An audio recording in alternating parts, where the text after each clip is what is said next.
አሜሪካን ሀገር እየኖራችሁ ብር ሴቭ ማድረግ ትፈልጋላችሁ? እንግዲህ አሁንስ ሉክ ኖ ፋርደር ከዝ ሶሉሽኑ ነግራችሁ።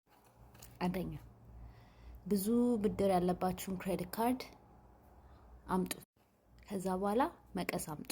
ከዛ በኋላ ክሬዲት ካርዱን ከት አድርጉ። ከዛ በኋላ ሎጊን አድርጋችሁ ያንን ክሬዲት ካርድ በደንብ መክፈል ጀምሩ።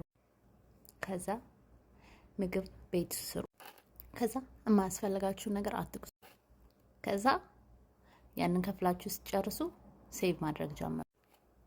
ከዛ ህይወታችሁን ሜክ ከምታደርጉት በታች ኑሩ። ስታፕ ኦቨርስፔንድ። ብር ሳይኖራችሁ ስፎራ እየሄዳችሁ 100,000 ብር እያወጣችሁ ሜካፕ አትግዙ። That's all you gotta do. Don't be influenced by influencers. When they influence you, they're making money. Capitalism is your enemy. Save your money, invest your money. That's how you're gonna get out of poverty. You're welcome. Bye.